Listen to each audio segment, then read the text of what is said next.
1 o'clock and we're live for the startup Q&A. I've missed this one because I was here last week for only Thursday because of medical issues, but we're all back and fine as anything. So thank you very much for all the questions today. And yes, as I've mentioned ad nauseum through through Twitter, through Instagram, through Snapchat, through Instagram stories, and of course Facebook, till you're all sick of it. There's an announcement today as well, so make sure that you stay tuned and I'll share that in a little bit. And so let's kick off with the questions. I've got quite a few today, and there's quite a few interesting ones. I just had a glance before we started. So the first question: should I make use of a social media agency because that would free up loads of my time?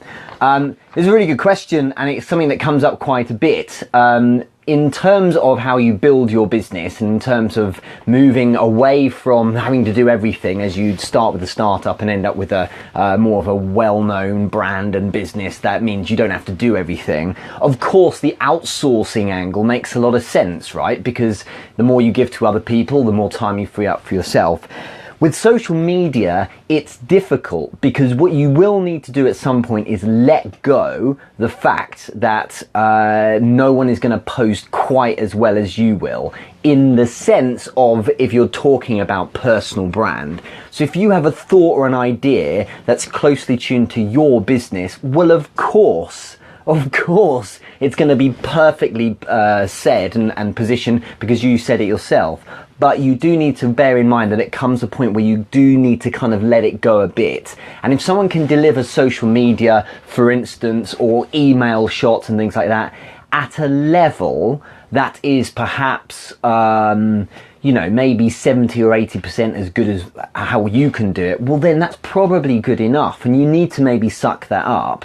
And it's the same as many things. If someone doesn't do as perfect a job as you, well, then that's one thing, but maybe you need to try and get over it, because actually if you can get another person doing something, it means you can move on. And a great example of this, of course, is sales. You will only ever be the greatest advocate and evangelist for your product, but if someone can get close to your kind of level of passion, well, then that's obviously a great thing to make sure you can, to help yourself scale. To answer this question, with social media agencies, you better make sure you are tremendously explicit about what it is they need to do. It's not just about frequency of post and general themes. The general vibe of the language and everything, you've got to be clear as day with them. And what I think you should do if you're contemplating this is bear in mind two things. Firstly, you need to put them on probation and make sure they're aware of that, whilst at the same time having a couple of other agencies in the wings watching what this other company is doing. And this is what I would do. I would be saying, right, Company A, you've got it for now. You've got 2 months to prove that your social media ability is up to scratch and you can take the helm.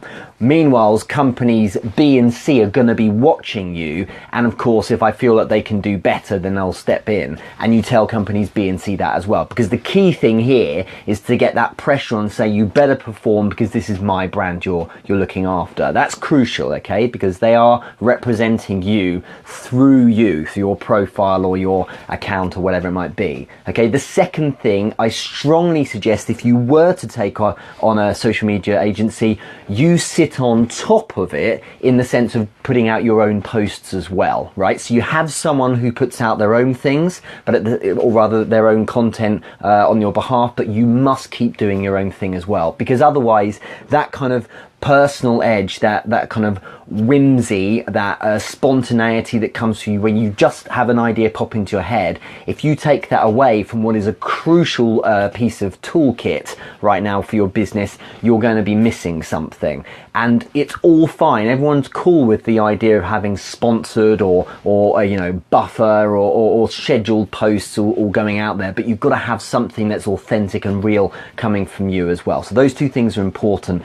Just to start with, do you know what? It's probably better to hustle and get everything right yourself, But bear in mind that whilst you might get the message or the vibe right, their delivery from a social media agency arguably should be better because they should know their thing. But be quick and agile when it comes to switching to someone else who might be able to improve. If they aren't delivering great results and you've got to give them metrics and performance indicators, well then move on to someone else. Okay, test people out there. There are myriad social media agencies who want to take your money and say they can give you great results, so make sure you engage with plenty and get the best.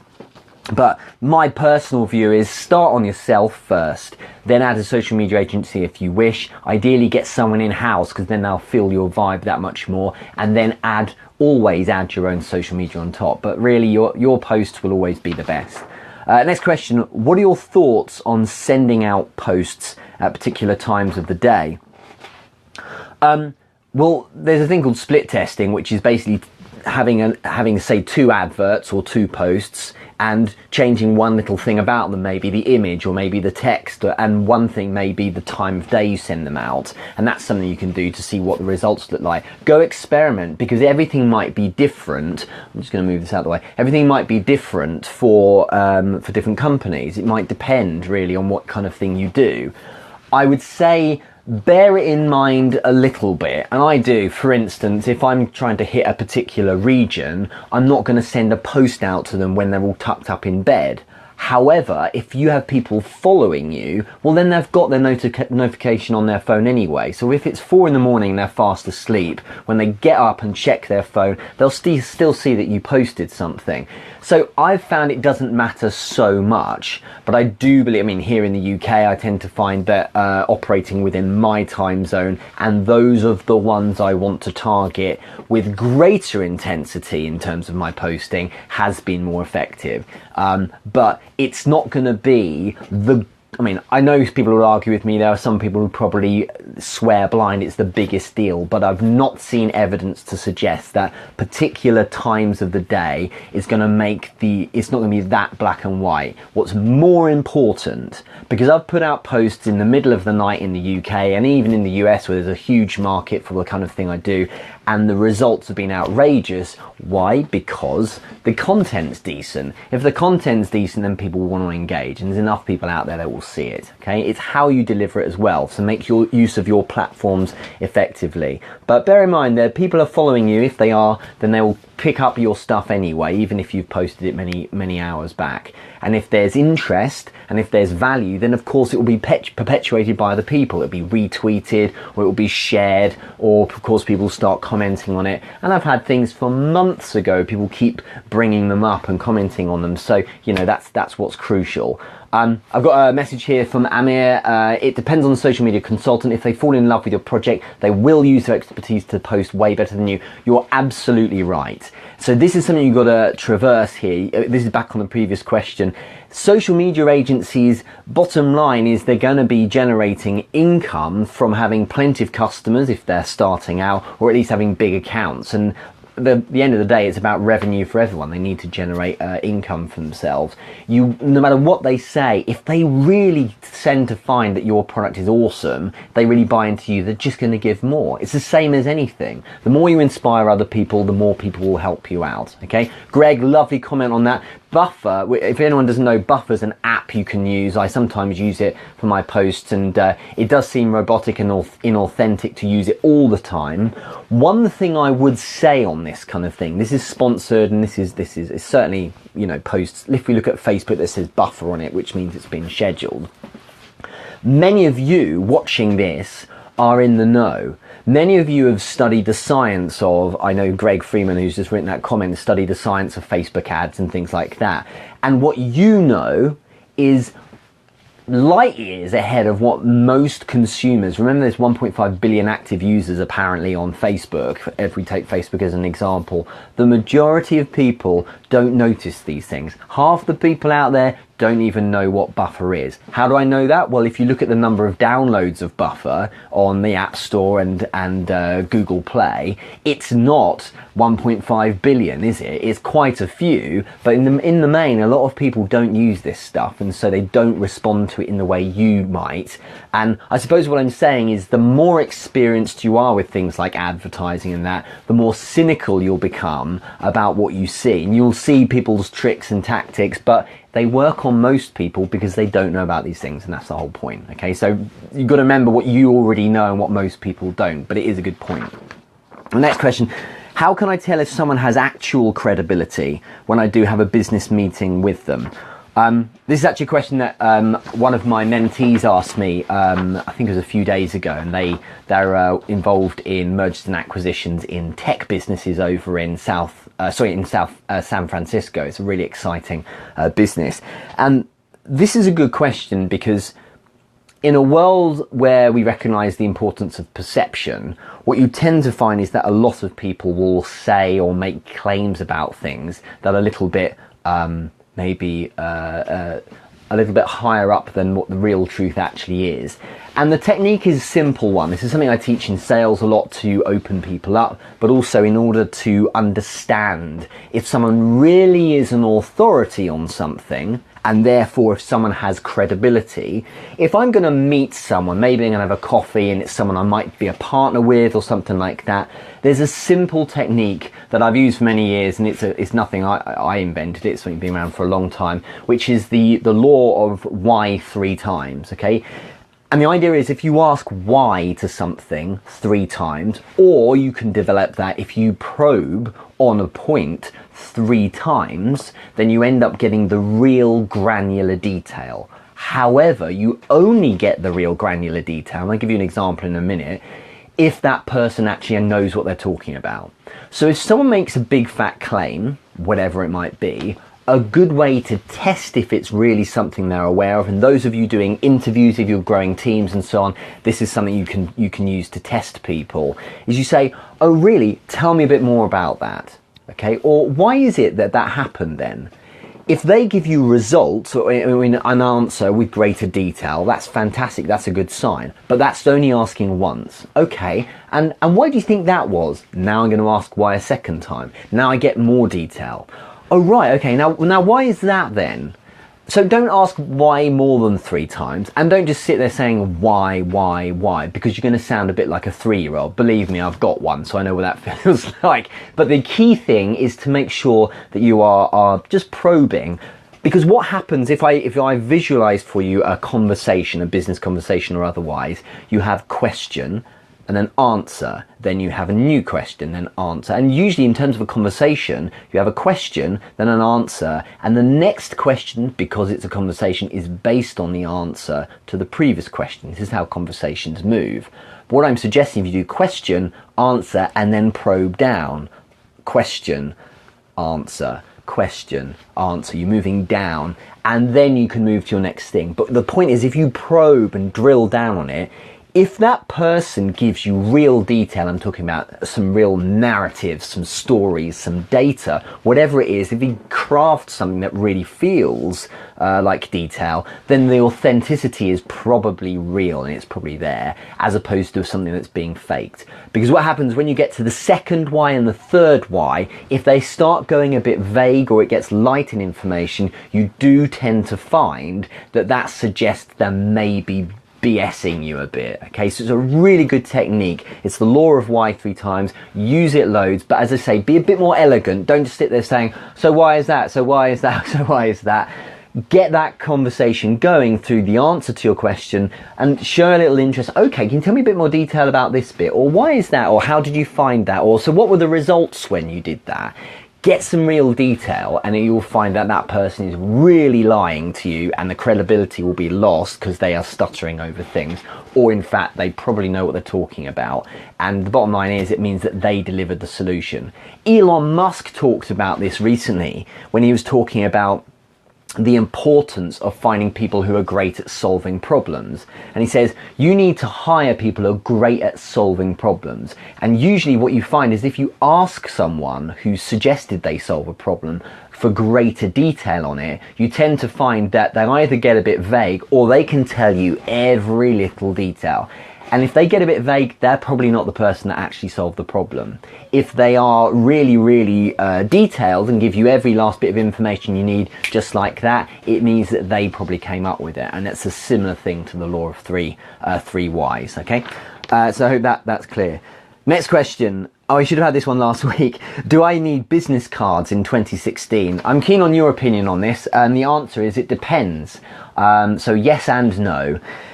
You don't need business cards if you're not going to be physically interacting with people. And so many times I see it, and it's along the same lines of people setting up every social media account they can think of, setting up a logo and spending forever on their website, because they feel as a matter of course this is what's necessary to begin a business. Oh, I need to do my website, now I need to do my logo, now I need to do all the design work before I start even thinking about selling my product.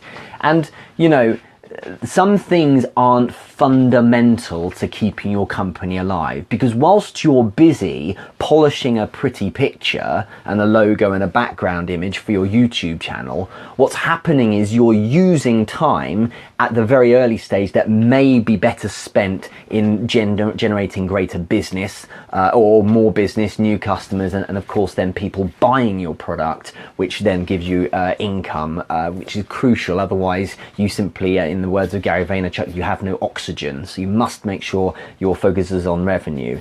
But business cards are wonderful if you are meeting people. I would say they're essential if you're meeting people. But even having said that, it depends on your world. Because the question is asked, do you need business cards in 2016? In 2016, what you tend to find, if you switch this to a social setting, if someone's going to meet you, or you and someone meet up just in a social setting and you get on well, you know, say I meet a friend of a friend at a bar, okay, so I go with a friend and their friend is there, I haven't met that person before and we get on really well. I'm not going to give them a business card because it's likely that we're just going to hang out again. It's a little bit too formal. So what normally happens? Well, it's just sharing of a mobile number or hooking up on Facebook and something like that. You may find that is more than sufficient. So depending on your world and your job, if you're online, just hop on Snapchat and hook up with them there, for instance. But it may be that you need business cards because face-to-face, you know, there's more formality going on perhaps in the kind of business that you're operating, and so that's just how it feels.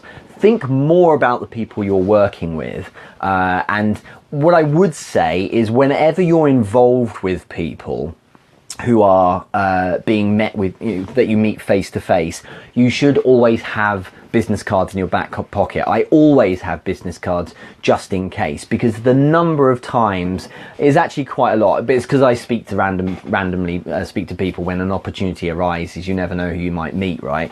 And you know, it might be the case that you just hit it off with someone, you've got a great idea, and actually someone, you know, I don't know, you might be strawberry picking, you bump into someone, you get chatting, and then you end up being someone who could do a joint venture with someone. Yeah, you can use your mobiles, but chuck them a business card. It's good to actually have them on you. But if you work solely online, what are you doing? You're just not thinking about what you need because your business cards aren't relevant at all. Some of my online businesses, I just don't have business cards because I connect in other ways to people. So think hard about how you're going to be interacting with people, who they are as well. If you're interacting, this is a stereotype by the way, but if you're interacting with people who are 18 most of the time, you probably won't need business cards even if you are face to face with them, because you can just connect with them through your page or something like that. The thing about a business card, bottom line, is that you know they physically have it in their possession. If something goes into a phone, well then there's that database of thousands of people in that phone, and you're just one of them. So there is that argument too. That's why it's a bit of a tricky one. Okay, a question here from Greg Freeman. How influential is the new Instagram video profile pic for business? I haven't actually looked at that specifically. I presume it's very similar to the Facebook approach. Look at what Facebook did a few months back with the video profile pic. It launched it as a way of finding out if it was going to, as the word is, take, if it was going to be something that people resonated with people. The video profile pic on Facebook is something everyone tried out, and they hyped it up by only giving access to certain people to start with and so on. Very few people that I'm coming across now actually make use of it. It's a case that the Facebook profile pic was a gimmick, it was a novelty, and then it faded away. It may resurrect, okay? It may resurrect in the same way as in the mid-90s, we had PDAs instead. As mobile phones were just coming about, we also had PDAs, like a smartphone. They were rubbish. Those of you who are around will agree with me. They were really slow and particularly irritating. After a while, you'd be like, I'm just not going to bother. They use up all their battery. I'm just going to switch back to pen and paper. And the same happened to an extent with tablets, and then they really took off after a while when everyone got used to it. It's that early adopter, and then you know, bridging the gap to multiple users thing. And it's the same here. What it's difficult to know is the answer, Greg. It may be that putting a Instagram video profile pic on your business is going to really help you. I would say it's in no way going to change the landscape. I'm fine if in a year from now I'm eating my words, but I would be stunned if it makes a major difference to your business, okay? Because it's a bit of a gimmick. What you've got to understand is what will speak volumes about you is the quality of your content. So it's back to that care approach I spoke about a while ago. You have to be consistent, you have to be abundant, you have to be relevant, and you have to engage with people. If you do that, it just doesn't matter how you present yourself in terms of a profile pic or something like that. However, here's the caveat. If it's something new, jump on it and do it. With Instagram Stories, for instance, which launched last week, it's a direct copy, of course, of the Snapchat approach to business by having video that doesn't last more than 24 hours and so on. Use it, get in there, because Snapchat, there's an abundance of people using it. You might be one of the first major influencers in Instagram Stories. You should get in there. It might die away and just not happen, and you never know, but it may well be the next big thing. So you should try these things out, but in this particular scenario, I don't believe the Instagram video profile pic's isn't gonna make much of a difference to business. Okay. Next question: is a LinkedIn premium subscription worth it? It depends, doesn't it? It's the same again. I think the good news about Facebook and Snapchat and Musical.ly, if you're targeting the real, you know, the teens and the kind of late teenagers, is that you've got all your customers there, and it's used a lot. If you're trying to be a bit more serious about things, well, then that's the vibe in general that LinkedIn gives off, okay? It doesn't lend itself so well to a social media approach. You need to use LinkedIn platform differently. Specifically now talking about the premium subscription, I've used it. I've used a number of packages for a long time. I strongly recommend, if you are engaging with important people, that you invest whatever it is. It's like $40 a month or something. It's a minute amount of money for what you get back, because they've deliberately made the free part of their service only give you a shallow depth to the information you can receive on people. Yeah, you've got their profile and a few of their particulars, but in terms of advanced search, you know, if you're putting together a list of people you want to pitch, you want to approach about a business idea, or if you're going to approach VCs and things like that, you need more granular detail, and I would strongly suggest the premium subscription. I'm pretty sure they give you a 30-day trial anyway, so get stuck in and use it, but I really found it influential. With the 8-step startup course, I could not have made that without LinkedIn, amongst other things, because I needed to know a lot about the targets in terms of the professors, the business owners, and the best-selling authors. It's a nice point to enter into conversation with people. It's an easy way to connect in a business sense, I found, rather than Facebook. So I strongly suggest you do get it. But again, it may be that, you know, there are people I know out there who only use YouTube and Facebook. There's one guy in particular I know who literally never pays for ads. He does a phenomenal job only using those two platforms. He never uses LinkedIn, doesn't need it at all. And some people, for them, it's something they just have in the background, but it doesn't generate them much. So I don't believe it's that necessary if you use other platforms to engage with people, because you prefer and feel that they are more able to resonate with the way in which you deliver your message. But with LinkedIn, especially if you're looking for contacts that you're going to be speaking to and engaging with, for instance, on a kind of a pitching level and a selling level, it may be a good idea to try it out. But absolutely give it a trial. You'd be mad not to do that. Next question. I heard Tommy Hilfiger tell Ty Lopez that you really need a good logo. However, you say on 8-Step Startup that it doesn't matter. Can you comment on this, please? Yes, I definitely will. So both of us are right, is my answer to that question. This is, if you don't know about this, if you don't know who he is, Ty Lopez is a lifestyle coach based in LA. He focuses on this thing of health, wealth, love and happiness. Tim Warner, hello, nice to see you on here. And the idea of what Ty Lopez does is he gives you the idea of what's known as a good life. And he's influential in many ways, but he also speaks to a lot of top people. So there's a video, I know I've seen it myself, where he engages with Tommy Hilfiger. He's the American clothes designer. He's a very famous guy, and of course he's a multimillionaire from his brand. One of the things that Ty Lopez says is, can you give your top 3 tips to new business owners or entrepreneurs? And I think one of the tips was that you need a really good logo. Now let's put this into context. You need a really good logo if you're selling clothes and that logo is going to be on your clothes. Do you see what I mean? So if someone's going to be wearing something with your logo on it, you don't want it to look terrible. What I do believe is that a logo is important to a degree. Now, where I was right, because what I've said in the 8-Step Startup course is, as a startup business, you're waiting, as in the amount of time, amount of effort you put into particular things needs to be particularly measured. You need to be calculated about how much time you spend on selling as opposed to designing a logo. So my point in 8-Step Startup is that spending a load of time building a logo is far less essential than getting out there and engaging with people who are going to buy your product. If we take an example, the one I used in 8-Step Startup is that Facebook has a lowercase white f.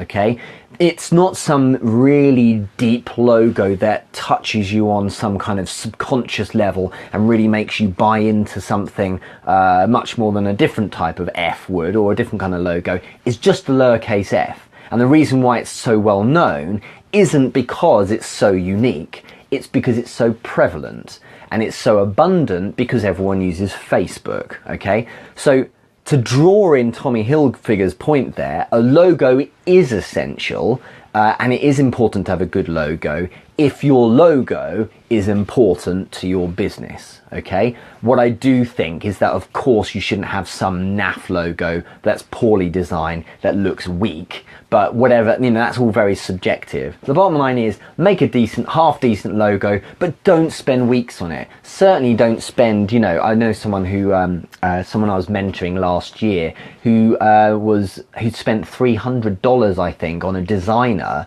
to build a logo for him. I mean, that's just absurd, when early on you can just, you know, his business just didn't need it. He just needed to get on with actually building the product. So think about that. A logo doesn't matter in the sense that you don't need to spend all your time, you know, wrangling and losing sleep over what your logo looks like. It's part of your business, but it's not a fundamental, okay? Even the name of your business doesn't matter so much. If we take Gary Vaynerchuk, I mentioned him, I'll bring him in again. Gary Vaynerchuk, he said in one of his books, I think it's in Ask Gary V, that if he could go back in time and change his hashtag or his handle or whatever from Gary V, V-E-E, he would do it. But it's too late now, and it doesn't matter because everyone knows about him. And if you look at his page, you know, something like 250,000 people follow him or whatever it is. So with that in mind, the logo is only important if it's going to be an integral part of your product. Otherwise, make it simple. It's the usual stuff. Make it simple, easy to recognize, striking, and the rest will be fine. You've got bigger fish to fry when you're just about to launch your business, okay? Next question. What kind of small business software do you recommend? Do you know what? I think this can be overthought as well. It depends on your product, on your company, of course. It may be that you do need special software. It may be that with an abundance of customers coming through your door, some form of CRM, customer relationship management, essentially database, is necessary as well. I would say when you first start out, you don't need that much. I kicked off the 8-step startup company and brand with Google. For Google for Business, I set up the email addresses. I had a spreadsheet for my accounting as well, and it was really that simple. I didn't need anything else, so it meant that I didn't really bother to go and look for anything else. You really can overdo it, and this is the same for apps as well on your phone. You can go on all day getting apps that are meant to, streamline parts of your business, but after a while it can actually become quite cumbersome. Sometimes you just want to keep things really simple, and it's unnecessary. So with that in mind, sometimes a good old pen and paper is fine, and just use Google, use spreadsheets, and that's all good. Okay, hopefully everyone can still understand what I'm saying, because my connection's a little bit weak, it appears, but hopefully we'll be okay. Should I invest in QuickBooks or something similar to manage my personal finances? Can anyone give me a thumbs up if I'm coming through okay? Because it says my connection is weak. Anyone give me a thumbs up? Hopefully that's all right. Okay. Okay, that seems all right. So, yeah, so what should I invest in QuickBooks or something similar to manage my personal finances? Well, it depends how you're going to do your personal finances. If you get loads and loads of people following you, sending you requests for your product and buying your equipment or your service or whatever it is, you may well need some kind of accounting software to be able to engage with with your accountant and with doing your tax returns and things like that. That may be really important. I just use Google Spreadsheets. I asked my accounting firm to send me the template for their kind of spreadsheet template, so that I knew what they need, how they needed it laying out, and I basically had my finance guy stick all my accounting stuff into that. It was really simple. Again, focus on things that matter. If you don't have much in the way of sales, then you could probably write on the back of an envelope how much money you've made that month and how much you haven't. And so you don't need to invest in QuickBooks until you need something like that. When it starts getting a bit of a headache to tabulate everything, well then go get it. But at the end of the day, you don't need to overdo it, because that's actually a cost. And in terms of understanding how to manage your finances, it's a great way of spending money you probably don't have at the very, very start. Okay. Next question. You've mentioned Shoe Dog recently. This is the book, the biography, the new one that came out this year by Phil Knight, and that'll be more on that a bit later on. From the opening page is the quote: "In the beginner's mind, there are many possibilities, but in the expert's mind, there are few." Okay, I'm intrigued to hear your explanation on this quote. So what he's basically saying is, as a beginner, one is easily distracted by many different things you can do. Okay, the possibilities are endless, but an expert basically is a bit more of a learned or experienced hand, and so it's really simple. They view things not as all the possibilities. They are able to shut off certain paths and doors very quickly and say, that's not going to work out because of X, that's not going to work out because of Y. Not being negative, just simply doing due diligence in their head, simulating the future and simply going, right, that's likely to work, that's likely to work. These things play to my strengths, therefore the possibilities are few, but I know that I'm going to be more effective with doing them. If you look at what beginners stereotypically do as part of this quote, the suggestion is that they are a little bit more susceptible to the hype around them. So when there's a lot of hype, when there's could I do this, could I do this, could I do this, and could I cut something in a million different ways,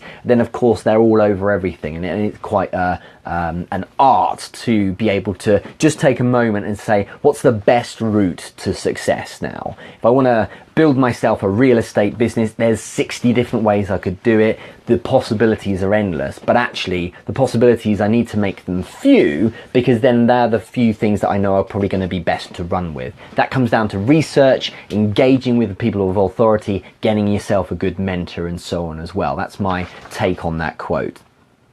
When you were 17, did you have a business idea?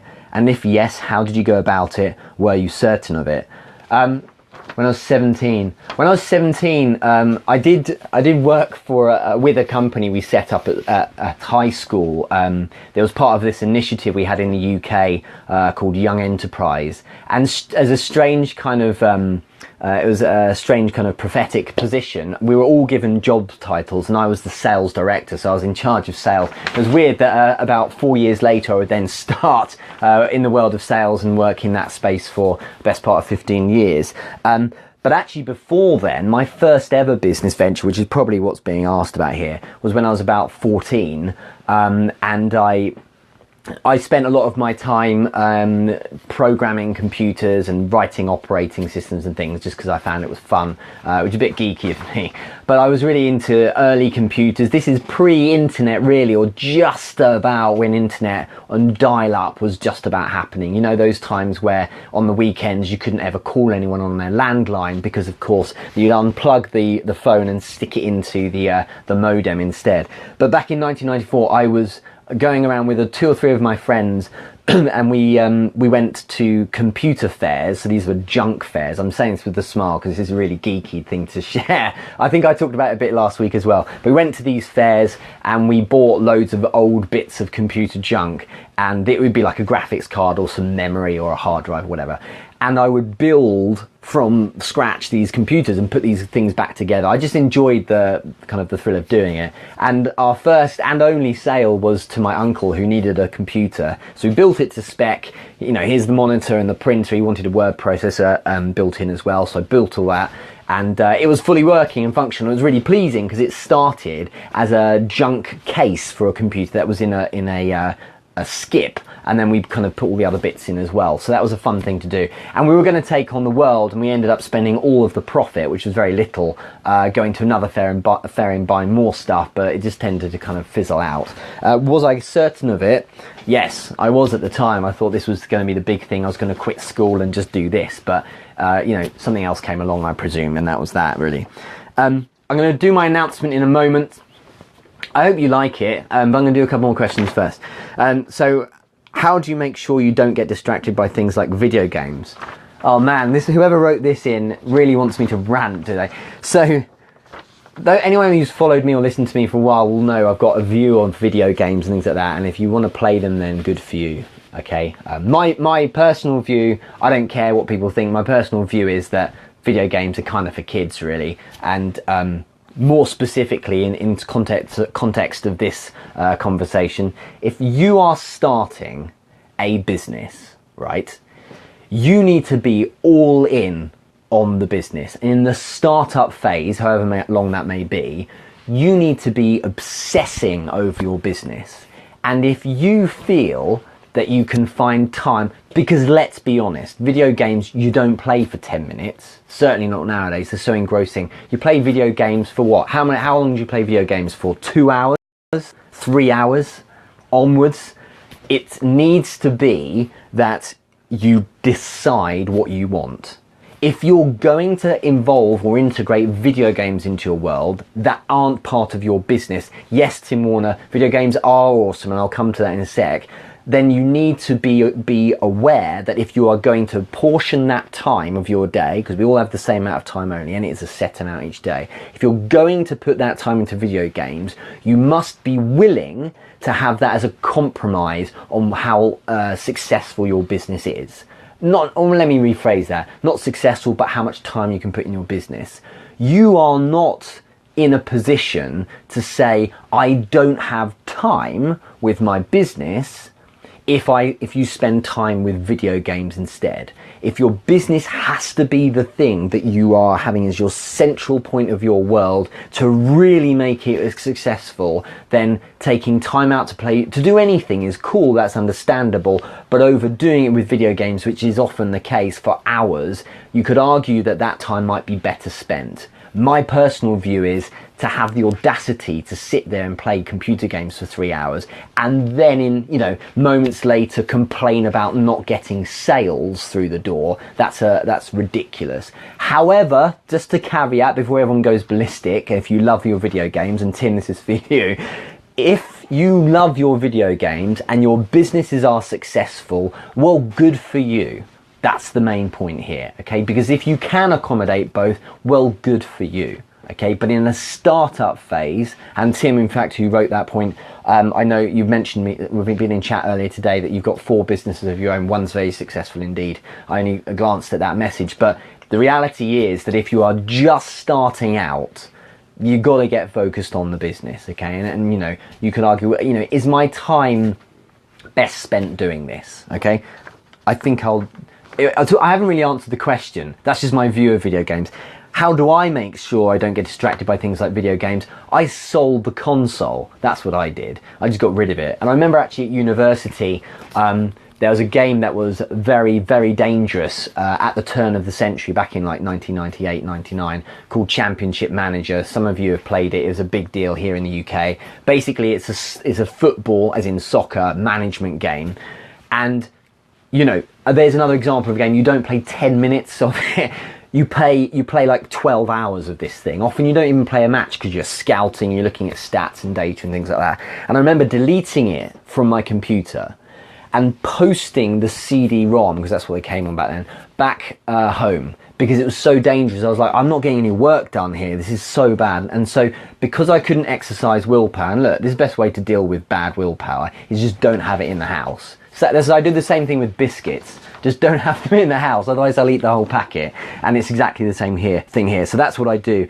But also you need to think about what's important to you. Okay, if you're starting a business, you don't want to sell your console, you still want to play computer games, then fine. But you just got to think, well, I need to think about the future. I need to think about 5 years from now. In all seriousness, I need to be having the conversation with myself. Is this the right thing to do right now? If I've got stuff that's going to be really stressing me out tomorrow because I leave it and play some Call of Duty or whatever, then maybe I should rethink what my priorities are right now. But I'm not going to tell you what to do. I'm just going to say what I've done. That's my view on it. I best move on. So next question. My business is naturally generating a solid amount of sales each day, good for you, and I'm just about keeping on top of it. Do I still need to do any marketing? Yes, is my view. One of the lessons in 8-Step Startup is specifically on that. Let me go back to the previous question. Tim Warner's just popped on a really good comment here. Create a company that makes and sells video games if you love games. That's a really good point. And in fact, one of the companies I mentor, he doesn't make computer games, but he runs an event. So it's a tournament, and he runs this a number of times, and it's a local tournament. And he loves computer games. So he said, well, what can I do to allow myself to play computer games? He now hosts this tournament. So he's got all these gamers coming in. They've got, I think the prize, this is his first one he ever did, was $500 as a prize. They're all coming in. Basically, they get to play computer games. Instead of their house, they're playing at this place up the road, and there's an opportunity to win a load of money. Perfect. If you want integrated lifestyle, that's it, absolutely there. And Tim is a good example as well. But back to this question. So, do I need to do any marketing? In my opinion, yes. If you are generating sales, good for you. But it's that classic rainy day thing. You've got to be investing for the future. I strongly believe, especially if we're looking at a startup, that you need to be always looking to grow and scale the company, because you never know what kind of issues might befall you. If, for instance, you are a creative company, I've got one in mind right now that I work with, and some kind of problem affects your ability to deliver your product, what are you going to do now? Now you're screwed. So you need to have maybe people in to help out. So if you're just about keeping your head above water, it doesn't mean you should stop marketing or you should do no marketing at all. You should keep pushing. You want that problem. you want that problem. When I launched 8-Step Startup, and I've got a big announcement about how 8-Step Startup's done, which I'll be releasing tomorrow, but when I launched 8-Step Startup, I wanted the problem of too many people buying it, with me sending out PayPal payment links, that I had to find some way of automating it. And I did that, and it was a wonderful moment when I bought Stripe for the website, because then it automated the payments, because I was getting to the point where I was like, I can't move because I'm going to send out these payment links to everyone all the time. It's a wonderful problem to have. If you're just about doing well, then good for you. Get marketing, get more sales coming in, then start hiring assistants and then hiring people to fulfill the orders, because you're creating a very important thing here, which is a foundation to keep the business robust. And you never know what's going to happen. Just like last week, for me, it's not nearly as bad as losing the ability to speak or eyesight, whatever, or something else. I had a momentary glitch in the sense that I had to potentially go for an operation and have my appendix out, and it put me out for many different things. But because I'd been always focused on growing, and I had mechanisms in place and people in a team around me, it meant that very little in the way of disruption affected my businesses. And very early on, you should be looking to always try and scale and grow and basically protect yourself when those rainy days actually come along. So hope that answers the question. So I had an announcement. I'm really pleased to talk about this. So basically, I have been working for many years in business, helping people and helping other businesses. And those of you who have followed the 8-Step Startup course, there are many of you now, and I'm very touched that so many of you give me great comments about the 8-Step Startup course. It was a beast of a project and really has taken almost a year to complete. It's essentially the 73 lessons for starting a business that have been shared with me by authors, best-selling authors rather, and business leaders and professors and entrepreneurs and people like that, as well as my experience too. And what I have found as a student of business for the past 15 years, but also in engaging with companies as well and reading about them and so on, is that there are so many amazing lessons, even with huge companies and well-established ones, that can really be shared with those who are in a startup phase. Now, I wanted to get this information out there, and I didn't feel that 8-Step Startup was entirely the best platform to do it on an ongoing basis. And this is coupled with me getting often a lot of questions every day. There are chats coming up and new ones when people ask me about startups and what might be best for them in particular scenarios. So what I wanted to do was create a learning experience that was completely free, that will allow you to learn new lessons every single week from people who have been there. So rather than just going out and reading a book, because I know some of you just don't read, don't get into reading, and it's great for me to say you should read and things, but some of you just don't do it. Some of you have 9-to-5s, and some of you don't have the opportunity to go and research how other companies have grown and then see or learn from their mistakes. So I recognise it's very easy for me to sit here and say, if you want to learn about the best way to start a business or learn about particular mistakes you need to avoid, then read these 15 books, go watch these 10 documentaries, and spend time researching these 25 businesses. You simply might not have the time for it, because it may be you work between the hours of 1 in the morning and 4 in the morning on your business, and you don't have any other time because you're doing other things. So here it comes. So the idea is that I've launched a YouTube channel. Okay, it is called Startup Business TV. Okay, it is. It's going to be. There's actually no content this moment on. I'm just telling you. But in the next 24 hours, the first video will go up. Every single week, what's going to happen is there's going to be a video that I put out there on a company that I've researched. Okay, it will ideally be a well-known company, but it may be one that isn't. And the reason for doing it is I want to share insight into the birth of the company and lessons on them. So the idea is that it's about learning from businesses you can relate to. So the first one I'm going to do is on Nike, okay, and because I've been reading a lot about Phil Knight and researching it. This is very fulfilling and stimulating for me because I get to be a student of the business, of course. But in addition addition to learning about the company, I will every single lesson share 3 key points or key lessons from that business as it started that you can use with your own startup business as well. So who knows where it will go, but every single week there will be at least one new session on, and every week with every lesson there will be a new company spotlighted. Okay, so it will be wholly on that one company. I will look at them, I will not analyze them to the nth degree, it's going to be fairly laid back, but I want to draw out 3 key lessons that I feel that will resonate with someone who's running their own business and maybe in a startup phase as well. So what I would like from you, okay, even though the content is not live yet, it will be in the next 24 hours, what I would like you to do is go to the link that I'm going to post on here later on. It's a YouTube channel, and simply subscribe to it. It would mean a lot to me, and I really hope that you guys share and like and comment on it with the amount of enthusiasm that you do with the 8-Step Startup course. And I can't overstate how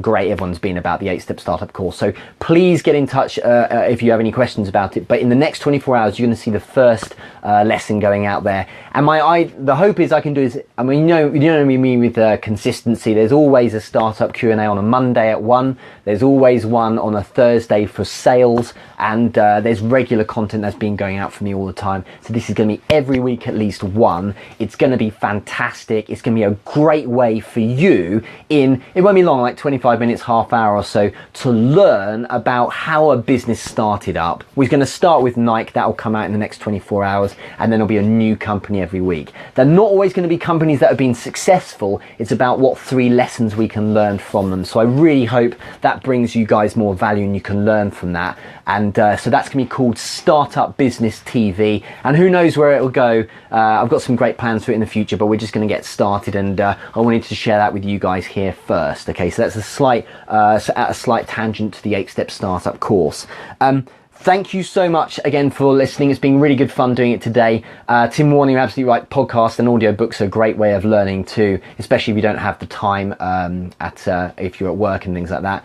And I just want to say it's nice to be back. This is really good to be doing the startup Q&A. I really missed this one. I wasn't doing it last week for other reasons. But yeah, I'll be in touch with you really soon, and look out for it in the next 24 hours. The first video will go up on Startup Business TV, and if you could subscribe to it, I will share with all of you. That'd be fantastic. Danielle and all of you, well done. Thank you so much. You take care, and I'll speak to you really soon. Have a massive week. Whatever you're doing, have a great Monday. Take care.